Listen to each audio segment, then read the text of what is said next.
Okay, welcome to CPG Vibes number 199, inching close to 200. What's going on, Gavin? Not too much. We are one episode away from 200, but 199 has a pretty good ring to it too. It does. It does. And I think full disclosure, I think we're likely going to make you wait a little bit for number 200 because we got some things going on. We'll talk about that at some point.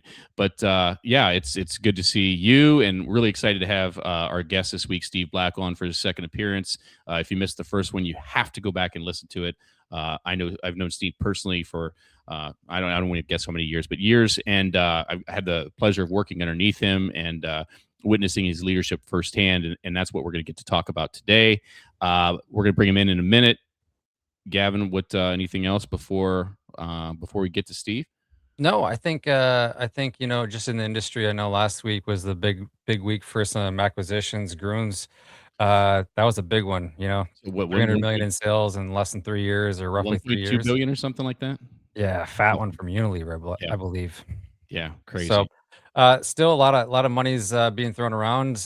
Even go back to Q1, there was quite a few mergers and acquisitions. So, this side of CPG looks a lot stronger than I think it has looked over the past 2 or 3 years, possibly. Yeah, yeah, for sure, for sure. I think it's also um, uh, just about bigger brands. You're not proven brands, and and obviously the they getting bigger for sure. So, um, if you're tuning in for the first time or it hasn't been a while since you've joined us, uh, put comments in, questions if you have them for Steve when we bring him in.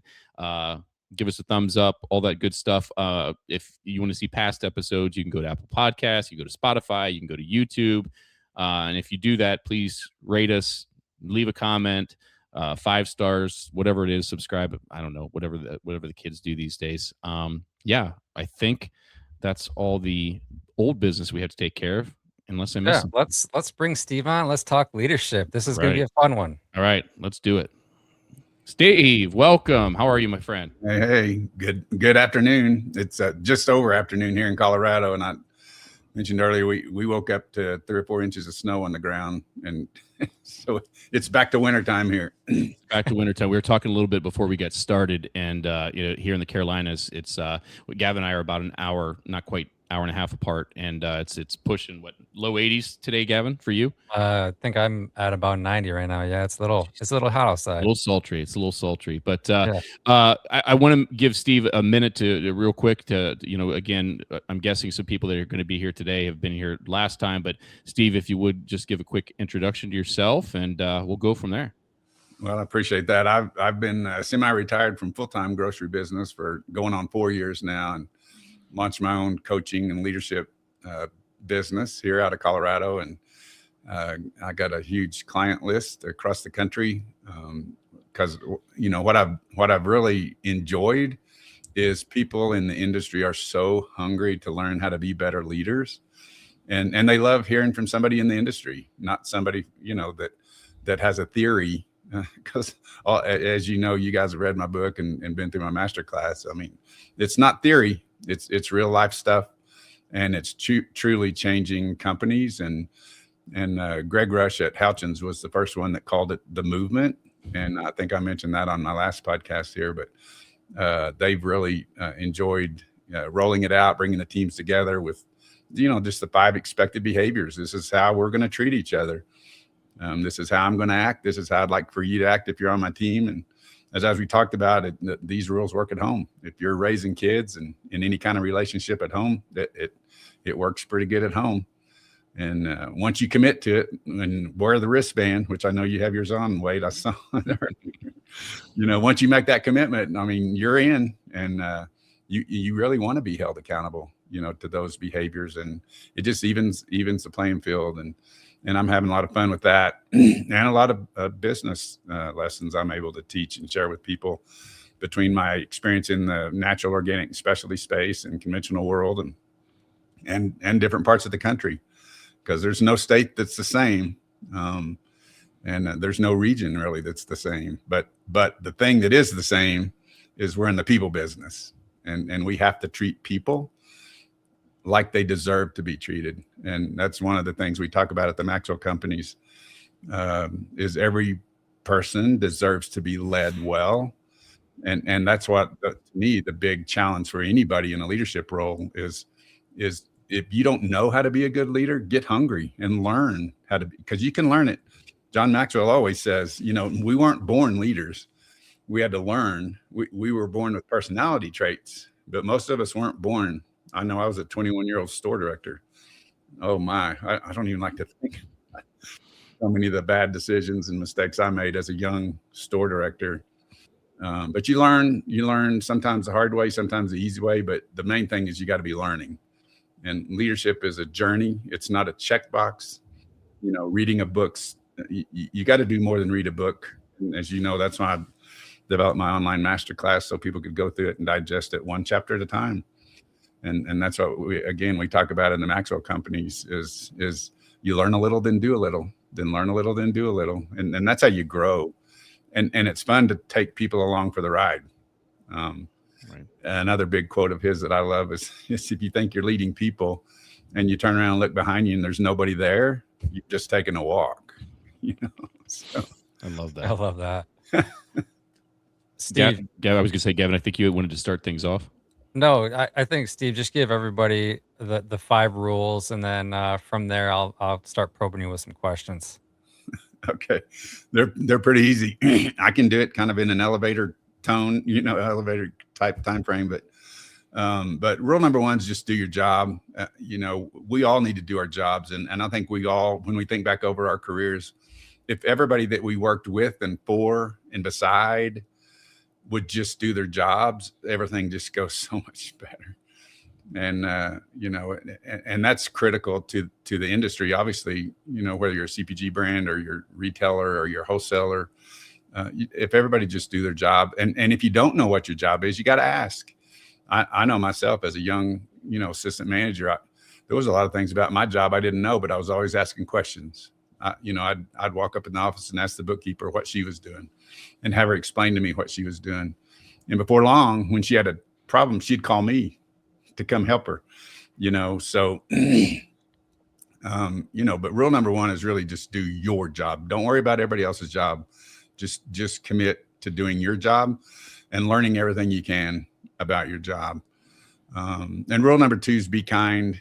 And originally that was be nice, but so many people mistook that for being soft. And so I changed it to be kind. And there's definitely a difference in kindness and niceness. But rule number 2 is be kind.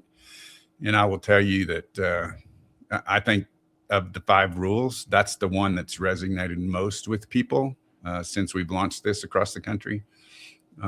It is, I have owners tell me all the time, our team is so much nicer and kinder to each other. They're kinder to our customers, and they're kinder to our vendor community. And as you guys know, my last time we talked here with the vendor community, that's the community that from a retailer side used to get beat up the most, and it was unwarranted. I mean, I think the word I used was even inhumane because, that's been the case in my early years in the business. Goodness, in the 70s and 80s, vendors were just treated horrible, and you can't consider them a vendor partner when you treat people like that. But be kind to everybody. And the challenge comes in on the kindness front. It's easy to be kind to kind people. It's not so easy to be kind to unkind people. And I would tell you, it feels like since COVID, there seems to be more angry people today than ever. And so the need for kindness is higher than it's ever been. And rule number 3 is no surprises, and it's all about communication. You have to communicate to the right people, and don't communicate to the wrong people, and don't over communicate. Don't over exaggerate. Don't sugarcoat stuff. Just call it like it is. We need to have a conversation. We need to have a conversation, but talk to the person on the no surprises rule. Talk to the person that needs to know, and then talk to the person that can help you solve the problem, which leads right into rule number 4, which is no drama. And the definition of drama and gossip obviously is continually talking about things that you have no control over, and you just don't let it go. I like to have a no gossip policy, a no drama policy. And I think I mentioned before, I've got a lot of my customers have this drama towel where they've got it hanging outside their office. And, they just, when they leave their office, they wipe that office drama on that towel and they go home and they're present. So don't drag your office drama home. In the same way, when you leave your house, wipe that house drama on that towel and go to work and do your job, and leave the drama out of the building. And again, I can tell you, so many of my clients over this last few years have said that some of them have drama towels in their office, outside their office, in the meeting rooms, and at their house, because drama is just so prevalent in today's culture and society that you have to intentionally work at keeping it out of the building and out of your lives. And then the last rule is protect the brand. And we're the brand. The company we work for is the brand, but the people we work with is the brand. And we have to protect each other. And I really think I could have written a whole book on protecting the brand, because there's so many pieces to that.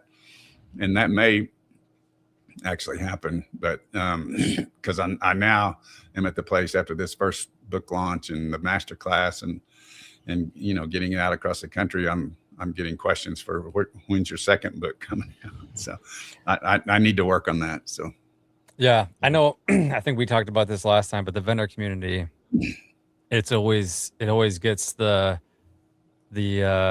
lashings, and I always thought, when I was a buyer and leader on the retail side, if you treat your vendor community really good, they're going to come to you for X, Y, and Z deal or X, Y, and Z hot brand. Yeah. Come to you first. And that's because they like you and they know that you are good to work with. Yeah. If you're the opposite of that, it's going to be kind of hard to pick up the phone if you don't like dealing with the people you work with. Yeah. Steve, I have really just a softball question for you, but being that you're in stores, you're in boardrooms, you're in these training rooms with retailers all over the country, when you zoom out, what's the single biggest challenge leaders are facing today? That's such an easy question to answer, and I appreciate that. Softball, huh? But I can tell you that every single one of my clients, and I mean, I just had a conversation this week with one of them, and I hear this every week. I hear this from my customers, my clients, and it's people. It's hiring the right people. It's honestly getting people to show up for interviews. I mean, I hear this over and over and over that, we had 8 interviews lined up and 2 people showed up. Or the one I heard this week, we had 4 interviews lined up and nobody showed up. And that's so discouraging to the retailer. And that's why I think the evolution, of being a people first culture, which it's taken a while to turn the tide, but we're definitely seeing that turn, because, if you think about 20, 30 years ago, the grocery community in the world kind of got away with the bullying leadership style, because there was a line of people that wanted to go to work for the store.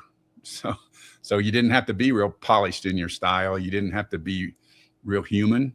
You could be almost to be a fear monger and again, a bully. That's what I call all of those tactics. But there's not a line of people wanting to work in the stores today. It's hard work. It's hard physical work. It's hard mental work. It's hard emotional work.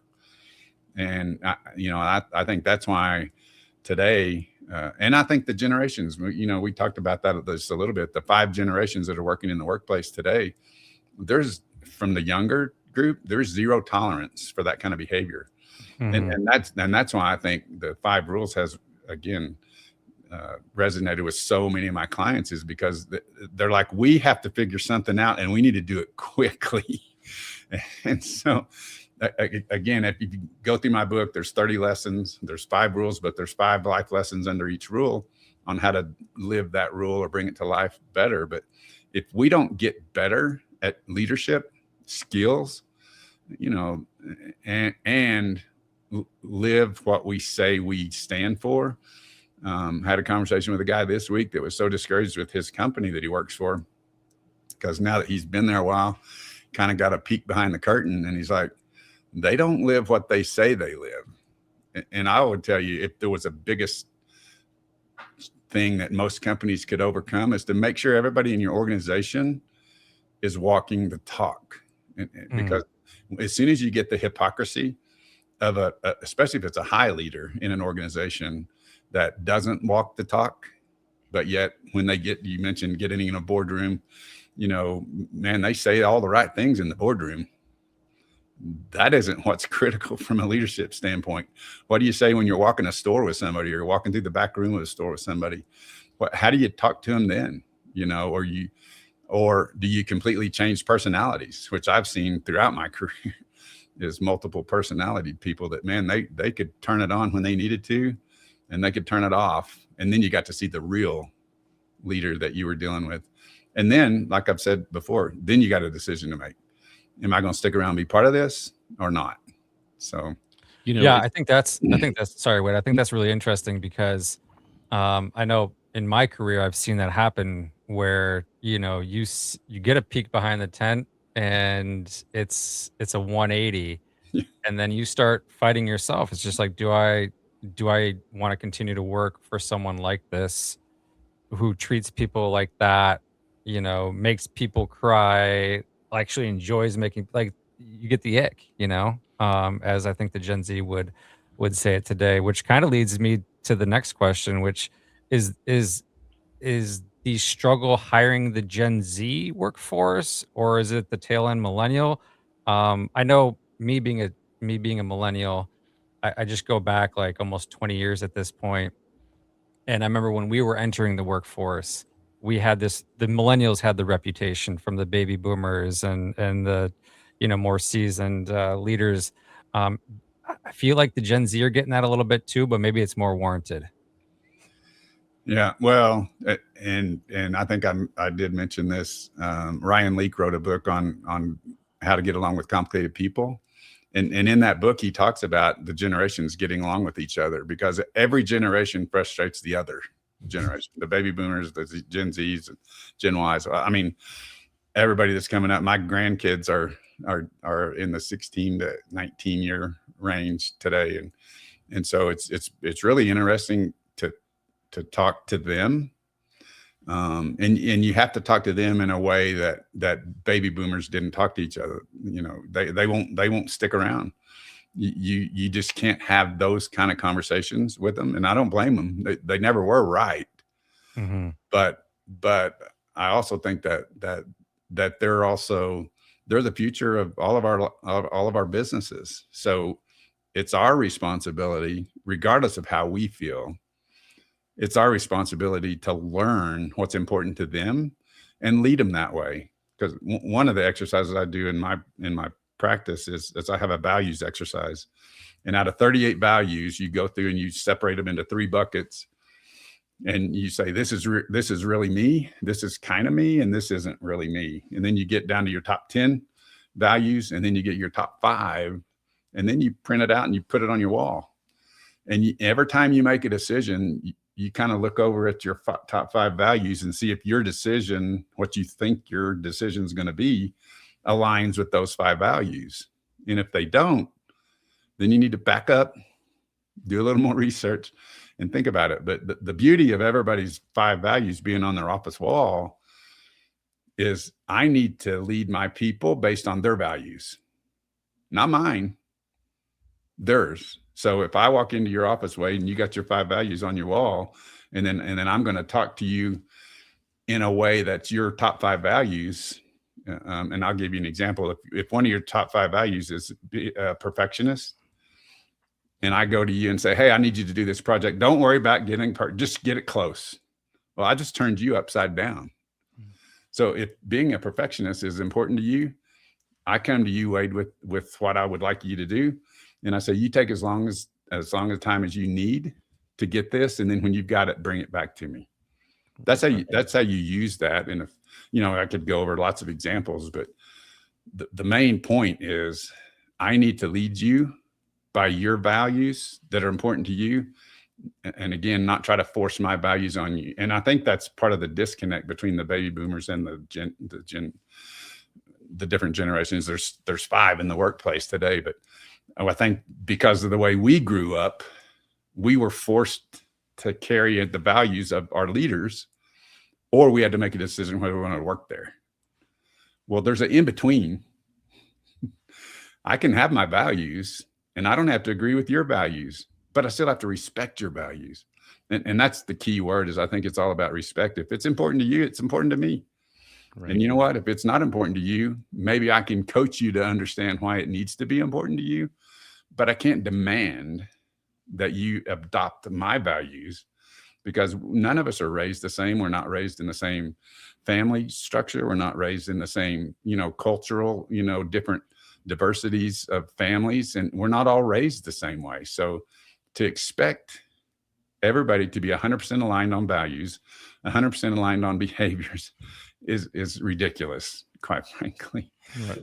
But I feel like a presidential campaign's coming with that last 2-minute segment. We could learn a lot from that as a country right now. Right. Right. Oh, so good. I was just gonna acknowledge real quick some of the people that have been in. I know Peter had to leave. Shannon, Melissa, Sean, Jason, Jeff.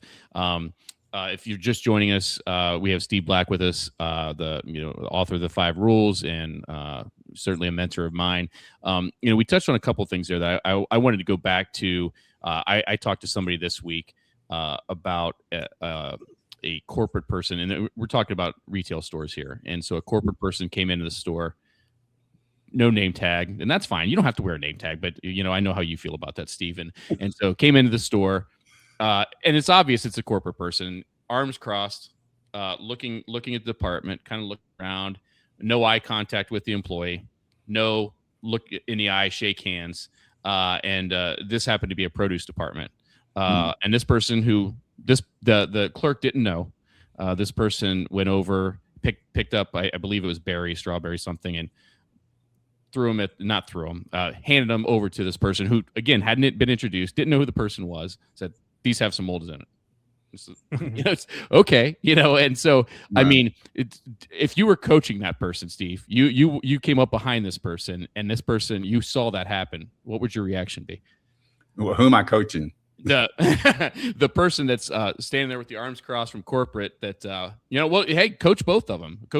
How would you respond? I know how you. I feel like I know, but I'd love to hear it. How you would coach the corporate person, but then how would you then try and turn around the clerk from that interaction? Yeah, no, that's good. And I'm telling you, that goes on every day in probably every store across the country, probably the world. But the first thing I'd say to the corporate person is again, this is a big John Maxwell thing, brother. You need to get over yourself. You're not all that in a bag of chips. You're not God. So, and of course, I would have started with, "Hey, can I coach you on something? Because you got a sharp point here. We need to get polished off." But I would, certainly start with you need to get over yourself. You put your pants on one leg at a time, just like all of us. So don't come in here arrogant. And it really gets back to servant leadership. The style of leader that really resonates with across all 5 generations that are in the workplace today is a servant leader. You can't, if you're arrogant and again, you think you know everything and you talk down to people.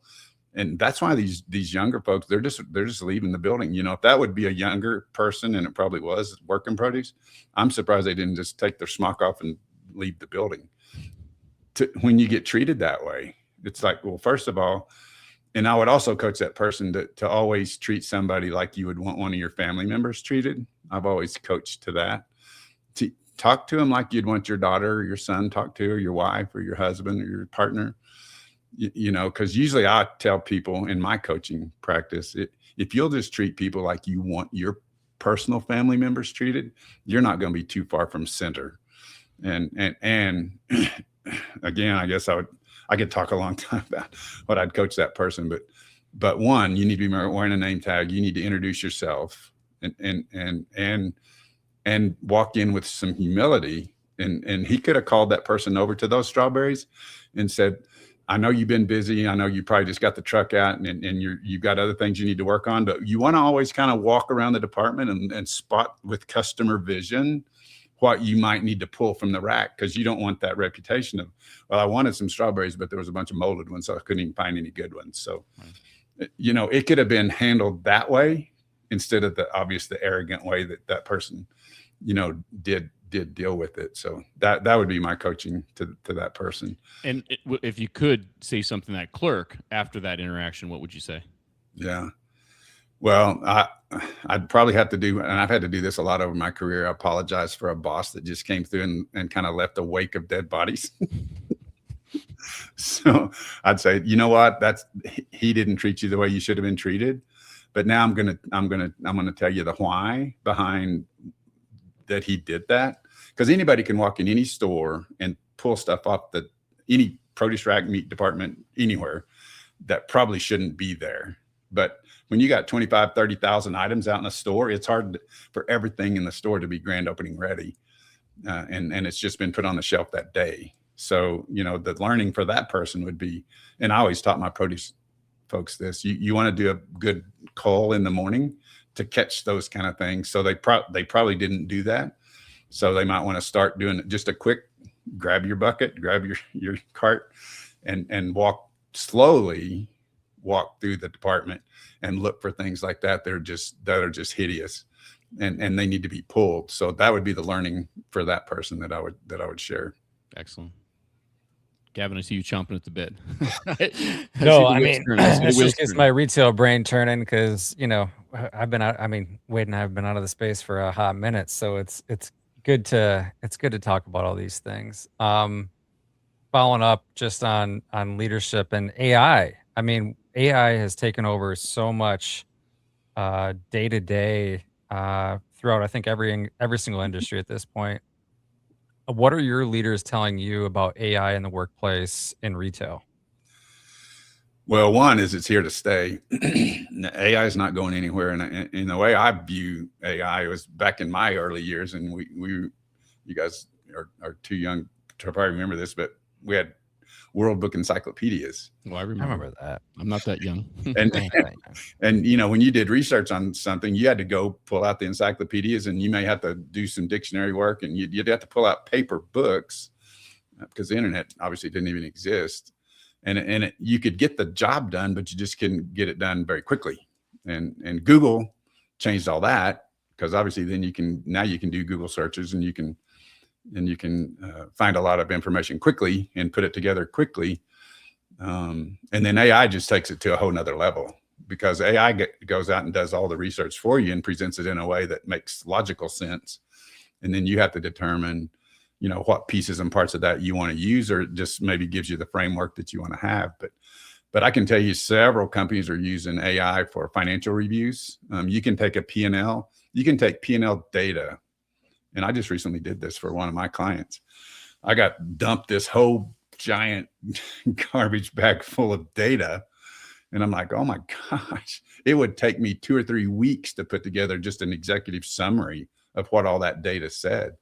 And, I have the ability to upload it I use Perplexity computer, and it does all that and puts it all together. And the key is asking it the right questions. So give me the summary 24 versus 25, give me the percentage and the dollar upgrades, and do it by department, and then do it by store, and within like 20 minutes, I had an amazing P&L summary that then you can throw it into other, Excel or whatever, and really play with the data and get some really good value out of it. But from an AI perspective, and then it just obviously programmers, you guys know the hit that programmers have made. I think I saw something on just this week about how I think you guys saw Oracle laid off 30,000 people recently, and that's going to impact so many businesses. I mean, think about that, just that in of itself, and every company's going through that. I mean, you're seeing layoffs by the herds today, and some are blaming it on AI, but I don't think it's all AI. I think a lot of it's right sizing since COVID, because so many industries bloated up during COVID, and they got to right size those quickly. But AI is here to stay, and I think I think everybody just needs to embrace it. And I agree with you. I agree with you 110,000%. I mean, I think Wade and I talk about this, and I also use exactly what you use. And it's, just going back 5 years and spending countless hours and nights and early mornings or late nights putting together a financial review for investors or boards or whatever, and double, triple, quadruple checking the numbers and all that kind of stuff. And then now you can turn that around super, super quick. Hmm. Not to mention you can get Oh way yeah.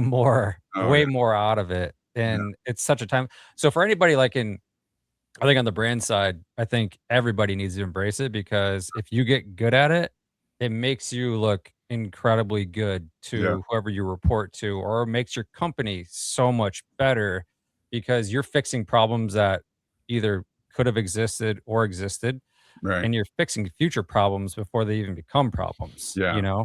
So I think it's a tool that every industry needs to embrace. And if you don't, I think you're gonna get left behind, You're not gonna be as good as what somebody else could be Yeah. that does embrace it.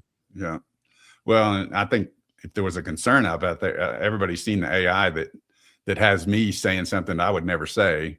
Right. Well, Yeah, I think that's horrible, and there's a lot of bad stuff out there on the, like everything. There's a bad side to yeah. it, but there's such a positive side to it. I was at a conference, 2 years ago, and I was in an HR share group, and they were talking about they used AI to write their AI policy for their company. And that's really the embrace that has to happen. And there's people now, I'm seeing VPs of AI in organizations today that Mhm. that position didn't exist. But there's so many ways AI can go that you do need to get a handle on it. But Mhm. the biggest thing you need to do is be open-minded and realize that, one, it's here to stay. Two, it's going to make your job easier. And I use it too when I do my writings for the Shelby report, because I'll do that and submit my writings to them. But then I'll take my writings and put it in Gamma, because if I go to a company and I present that lesson to their leadership team, I can throw it into Gamma and it creates all my PowerPoints for me. And then I just have to edit them and tweak them a little bit, personalize them. Yep. Um, but it would take me either, one, having an admin that could do all that for me, or somebody on staff that could do all that for me, and yet I can do it myself in 10 minutes. And Wade, we're probably gonna get stuck on the AI thing for the No, next well, I was 30 going to say minutes, that's okay. We but got questions. I was going to say we got a question from Melissa. Is there an AI training module that echoes your practices from executive and tiered levels for different departments? Without a doubt, some companies have comprehensive training and job descriptions plus goals. There's nothing better than training or quarterly meetings in person necessary where people lose human connection. What are your thoughts? well, I mean, I definitely agree that we need to use it, but we can't ever lose the human piece of it. And again, I keep quoting Maxwell stuff, but that's another thing we talk about in the Maxwell companies, is you got to be in the room.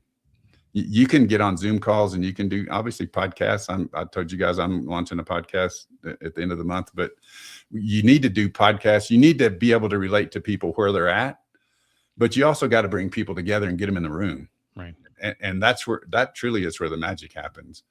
And sometimes it's, with the cost of bringing people in for meetings and the cost for versus doing Zoom meetings or whatever, but it's just not the same. And if you don't take the time to bring your teams together in person, and I don't think you have to do it as much as we used to have to do it, because I think we all learned how to use Zoom a whole lot better during COVID than we ever thought we would want to.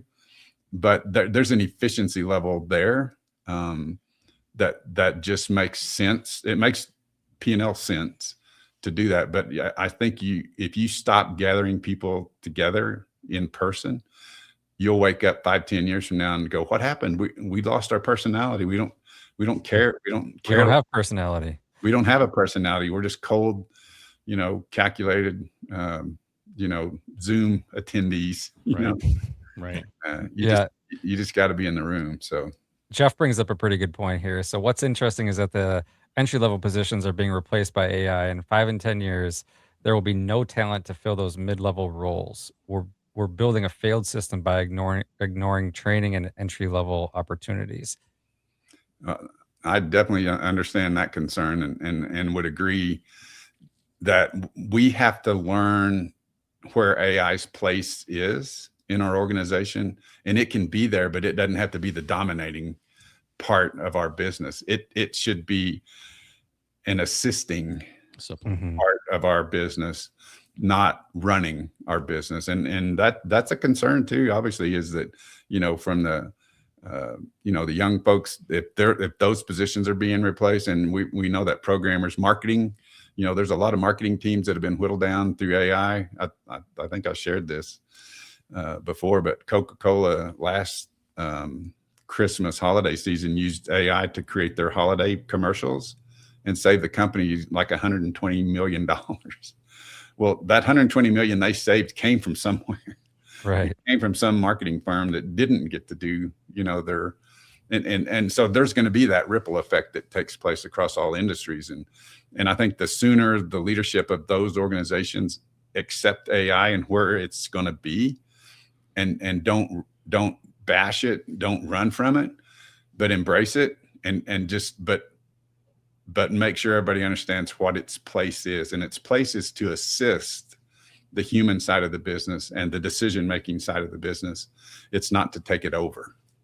Yeah, and I think the it's probably a bad example, but two examples I'd give is if you have a robot vacuum cleaner or you have a electric fence for a dog, right? It's only as good as the person that's setting it up and kind of setting those parameters and in a sense asking the questions, right? You can't, if you set up the parameters bad, your dog's running out in the road. If you set the parameters wrong, your vacuum's going under and getting stuck under something. And so it's really about, what are the guardrails? And then how do you work with it? It's not, in my opinion, I use it every day in different ways. Yeah. But you said it yourself, whether it's a template, whether it's the kind of the pieces, parts, I can use this, I can't use this, or the framework, but you still need some interaction, because if by default, most AI agents will tell you what you want to hear. It's all good and everything's fun, everything's great and wonderful, unless you coach it to say, be critical, I want you to really push back a little bit, and so on and so forth. At least that's kind of how I look at it. Well, and this way, that's one of my leadership lessons is give me the whole story. Don't come to me with 8 of 10 facts, and the 2 you left off in your storytelling to me would have changed my decision.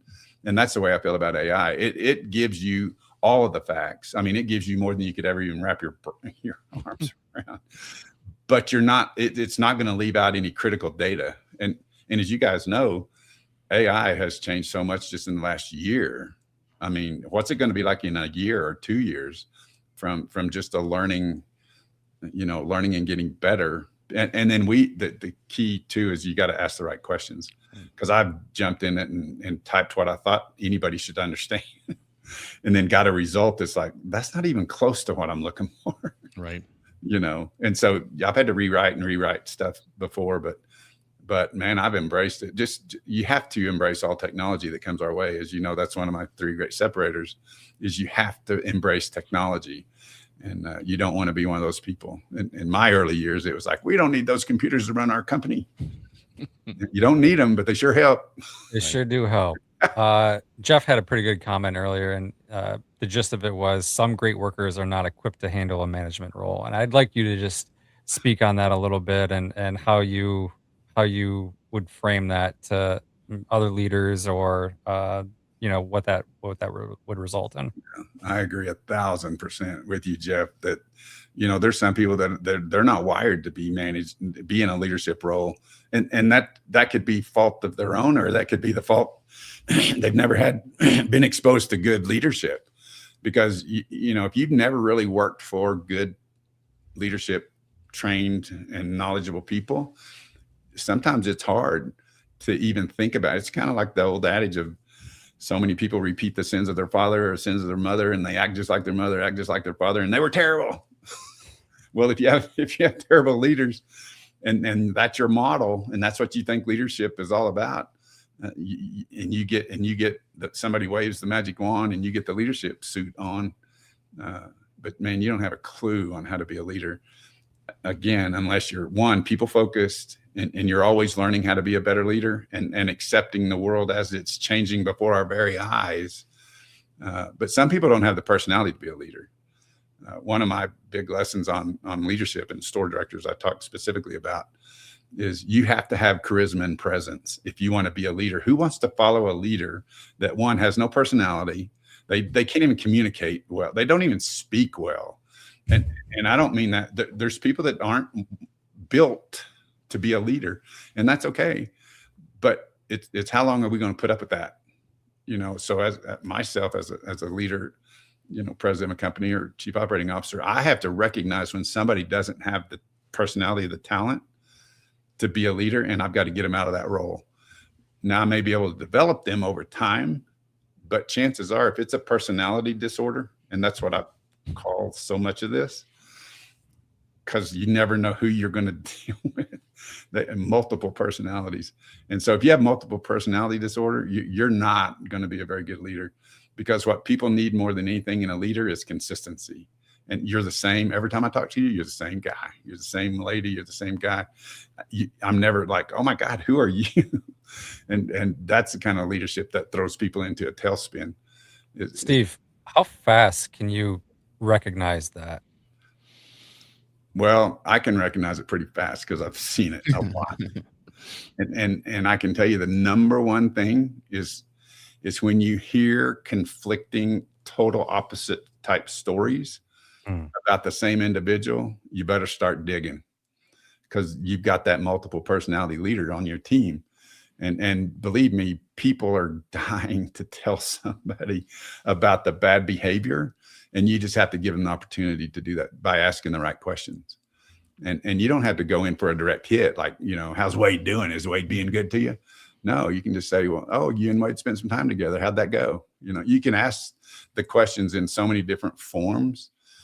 And if you've built a trust factor between you and your team, they'll tell you.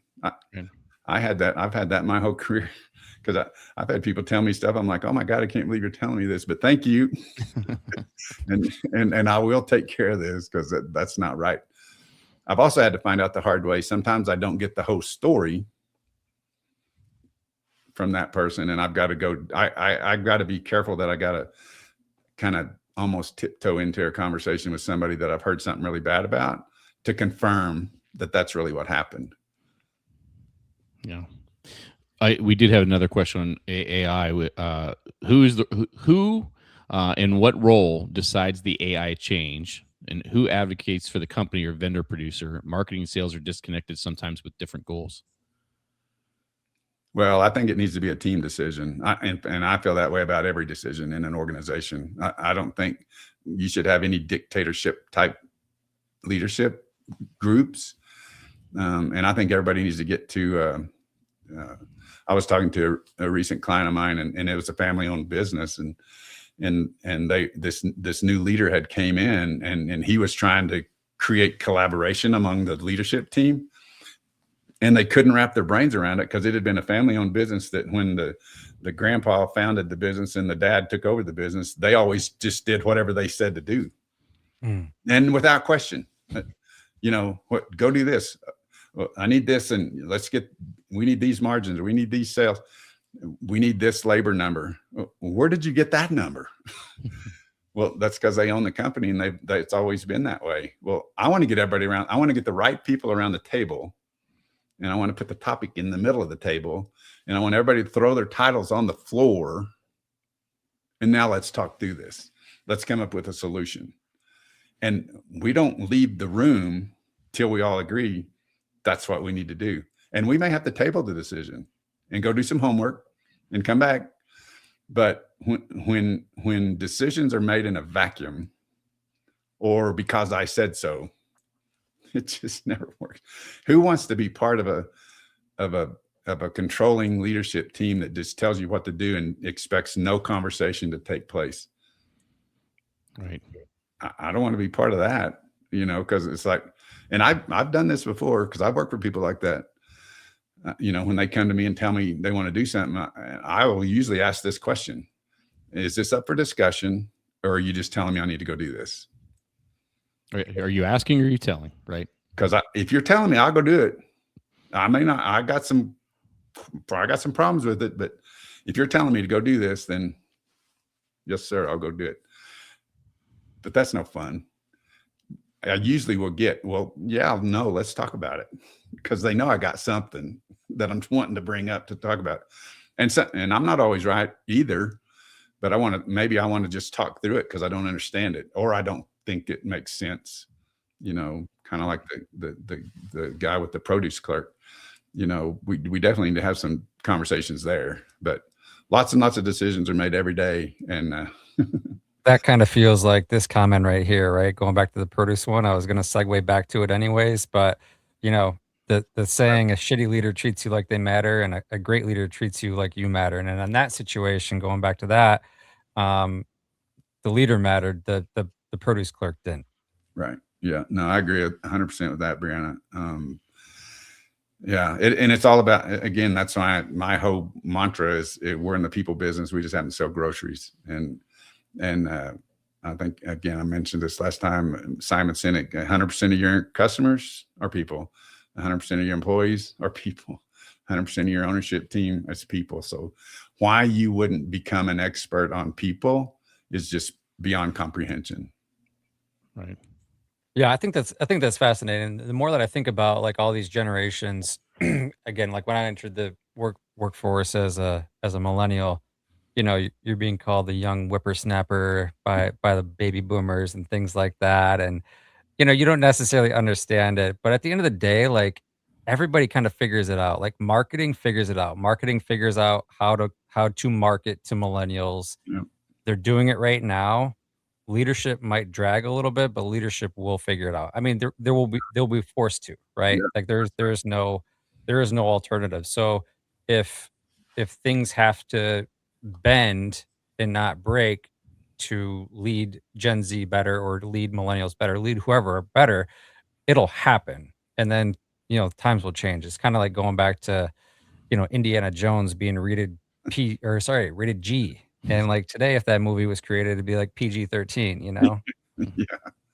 Yeah, that's right. And that, again, that's the message of Ryan Leake's book on getting along with complicated people is our job is to figure it out. How do we get along with complicated people? Because guess what? I'm complicated. You're complicated. Both of you guys. Everybody in our lives are complicated. So we can't just discard them. We can't just not talk to them. We got to come together and sit around a table or sit somewhere, where you can have a real effective conversation and figure it out. And it doesn't mean anybody has to give up what they believe in, but what they have to do is come to a compromise. And I will tell you, throughout my life, it's all about compromise, because it's a sad day to me when you think that the whole world needs to be just like me. Oh my God, what a boring world we would have. But everybody's we can all get along. We can all enjoy working together. We don't have to be best friends and do all of our social stuff together, but you can get along with people that you don't necessarily agree with their lifestyle or their values or their age range that they're in. You don't have to understand them, but you can't throw them away. Right. You have to figure out what it takes to connect, and you can connect with anybody and everybody on something, and then take it from there. Yeah. Right. Gavin, you want to touch on Melissa's point here? Like I think I've got a generic answer, which I think is like if a retail company is gonna take on AI, I think they've got to come together as a collective whole. The board, or whoever's running that company has to decide on that, because that AI is going to have to talk.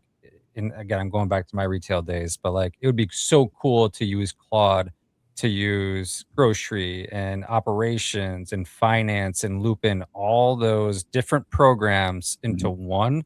So you guys are all speaking the same language. But because again, like and Steve, you can probably attest to this, like accounting uses a software, Right. operations typically uses a software, merchandising 1000% does, Everybody in marketing probably different uses ways. 5. Yeah. So I think you probably as an organization have to figure that out and Right. then figure out how you can get them all to talk to each other using one language, one program. Yeah. I would be envious of that today. Yeah, my answer to that question would be you need to have a team of AI that represents the whole company, because to your point, what marketing might use AI for, HR wouldn't, or finance might not, and so I think if you had an AI team, and it'd be okay to create an AI team for two things: discovery, and then present to the board or the executive team or whatever leadership team to get a direction, just like any other business initiative. Right. Gather a good cross section of the company organizationally, and then put them together and let them kind of go off site, do their homework, come back, and then present their findings. And then we make a decision and we move forward. And it doesn't mean we never change anything, but we definitely want it. We got to have an organized plan, and then we got to have a plan to adjust the plan as we do roll it out. And that's what I see so many companies do. They'll come up with an idea and they'll say, let's pick a AI agent and say, we're going to use these guys. Well, that's really ridiculous, because it's changing so fast that what works today might not work tomorrow. And what you turn down today might fix what's wrong, and it might work great tomorrow or next week. But I do think it needs to be a team effort, representing the whole organization. And I don't think everybody has to use the same platform, but your philosophy has to be the same. Right. Yeah. Yeah. And I've got a good example. It's not AI. First, I got to make sure I put this guy up here, Steve. This is a blast from the past. Marty Thompson. Marty. And every culture, food is love. We're people peddling love. Good to see you here, Marty. I like that. Yeah. But no, I can give you a perfect example of what you're talking about. I won't name where. I was with a company, and they wanted to implement, and this is before AI. They wanted to implement a new system, a new POS system, back office system for the corporate office. And they started off it did exactly what you said. We had a person from merchandising, a person from marketing, a person from pricing, a person from operations, a person from IT. It had the right people in the room to make this decision. And then we decided to do, we had different groups that, okay, this group in, making these up, in Michigan used this system. This group in Kansas uses this system. This group in Georgia uses this system. They sent people to each location, but they didn't send one from each group. They sent, okay, we're going to send these 3 people here. We're going to send these. So when you went to Michigan, you only had IT and marketing and operations in the room, but you didn't have merchandising, and you didn't. So those people didn't get to ask those questions. So when everybody came back together, this group was fighting for this system, this group was fighting for this system, and this group was fighting. And because they were all asking the questions relevant to their departments, and then it made sense, because yeah, you're telling me what I want to hear, so that sounds good. But I on my team didn't get to ask two of the 3. I only got to ask one of the 3, and it was a cluster. And we ended up, long story short, and this is a true story, we ended up buying a system that, instead of being able to end up using, we had to shoehorn into our existing system, and they still had to use the legacy system because the new system didn't give them everything the legacy system had. And so it was just a complete waste of money. And it was just something that it was a train wreck. And it's like, so I think, your mindset about what to do is spot on, but I take it a step further and say, see through the whole process. It's got to, from start to finish, you have to have the entire team involved in every facet from start to finish. Yeah. Yeah, totally agree. Yeah, and I've seen so many of those train wrecks over my career. And I think I saw something yesterday that talked about RFPs are dead. Why are people still doing RFPs? Because think about what you can do with AI. You should be able to get everything you need to make a good decision, because it gets you all your answers, bundles it up for you, and serves it back to you in a nice, tidy little report. And as you know, there's so many politics involved in RFPs. As across industries and across platforms, technology, and all that. But and I'm not bashing RFPs, because they had their time and place, and that's what I think the transition that has to take place in our AI world. And I will tell you, every conference I go to, AI is the #1 topic that gets talked about, from stage, from breakout sessions. AI is somewhere in the conversation, because it's now beginning to touch every piece of our business and our lives, honestly. So it's here to stay. We need to embrace it, but we need to let it find its place, and its place isn't at the top. Its place is in the organization, but not to run the organization. Yeah, it's a tool. It's a I think everybody, again, if you use it and you understand it and you interpret it, then it makes you a better.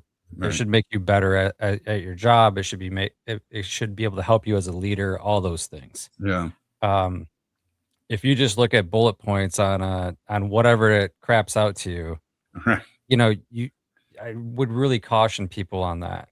You Yeah. really need to dig into it just like you would dig into any other report that you're doing and understand all the aspects or all the variables that it's providing you, because it is an extremely good tool. So I think everybody should start, figuring it out and making sure that they have their analyst title in their head at the same time. Yeah.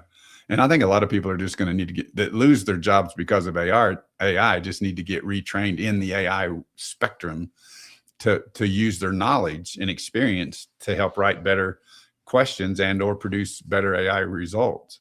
So Yep. there's just that transition that's going to take place over time. That jobs are just going to reassign.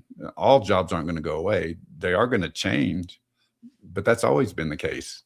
Yeah, I agree. Like jobs will change, people will lose their jobs, but I think also at the same time, like my optimistic hat, when lots of people lose their jobs all at the same time, innovation will happen. Yeah. Someone will create something that is super innovative, and Right. it's because they lost their job that allowed them to free up the time to do that. Yeah. Yeah. Well, we're coming up on time. I knew the hour would go fast. It always does. But Steve, it's been awesome as usual to see you and talk with you. But I do want to give a couple minutes here. I'm going to go back here to somewhere in here. I put up the link to your website. I want to give you a chance with the time we have left to talk about how best to get in touch with you, how you can help our listeners in whatever profession they're in. And then lastly, touch on your podcast that you have coming up. Yeah, thanks. I appreciate that. And yeah, that's my website, and you can contact me through the website. There's a contact me page on there, and there's a lot of content. Most of my monthly Shelby reports that I post send to the Shelby for publication. They're on my website as well as the Shelby website. But monthly leadership lessons. It's really there's a lot to be learned, and I try to make them fresh. My last one was about Lou Holtz. I think Lou Holtz was an amazing leader and coach, and I really dedicated the whole article to him. Anyway, I just posted that on my website as well too. But the podcast I'm excited about. We're recording the first episode on April 29th with Greg Rush, the president of Houchins, and the name of the podcast is The 5 Rules in Action. And so now that they've rolled out the 5 rules to all 12,000 team members, 450 stores, I think 13 to plus states, that he's going to have a lot to say about the impact the 5 rules have had. They changed their mission statement. It's one mission, 5 rules. It's been their mantra for the last year. And they've done an incredible job of rolling it out. His HR department and marketing department have been amazing at how they rolled it out. And then the whole leadership team just embraced it. And so that's what the podcast is going to be about. So I'll be inviting several of my clients to come on and be on the podcast with me. But I think that's what people need to hear today, because there's so many things out there you can embrace and pull into your organization, but the really good stuff happens when people actually put it in, and then you get to talk to them. Well, what did it do? How did it impact your day to day? And I mean, Greg he'll send me pictures. He'll walk in an office and somebody will have one of their towels hanging up on he said, you wouldn't have thought that'd just make me so happy to see that. But when you see something come to life in an organization that changes behavior to the good, it's pretty exciting. And I think that's what everybody will enjoy hearing from my podcast, is what customers that have actually now put it in. And I've got them from East Coast to West Coast, so, and everywhere in between, and all kinds of sizes, big companies, small companies, medium companies. I've got lots of fun stories that just one store operators, and CPG brands, certainly CPG startups, and CPG brands, because the 5 rules aren't just for the grocery industry packaged up, and it can't. I've got a new client in Nashville that's got 10 dental offices and growing to 30, and he's rolling it across all of his dental offices. Streamside Parks, who my son Jared works for today, in out of Nashville. I mean, they've got it in all. They're buying up RV parks all over the country, and they've got 30 or 40 of them now, and they've got the 5 rules in all of their RV parks. Who would have thought? But it transcends the grocery business, because it's really about life. It's about behavior, and it's about how we treat each other, and how we live. Agree. Gavin, anything from your end? No, I appreciate this, Steve. We're gonna have you on and sometime soon again, and always a joy to talk to you. You're full of life, full of energy, full of insight, man. I appreciate you. Thank you, guys. Yes, Thanks for having me. appreciate you so much, Steve. And I said it last time, but I'll say it again, just how much you've meant to me personally and professionally, and appreciate our relationship more than you know, and look forward to it. We won't be a pest and have you on every other week, but don't be surprised when you get another text. We're calling the bullpen and asking Steve to come on and give it a little bit of talk. So we'll do that for sure in the future. And just for everyone else listening, we'll probably be a couple weeks before we're back. We've got some travel again coming up, but when we do come back, it's going to be episode 200. So we're going to do something special for that. We're still working on it. So maybe we'll take that time away for Gavin and I to figure it out. Just keep posted to Gavin and I's LinkedIn feeds, as well as the CPG Vibes page. We'll get it out there and let everybody know what we're doing. So thank you, everyone. And we'll see you next time. Thanks again, Steve. Take care. Guys. Thanks. Take care.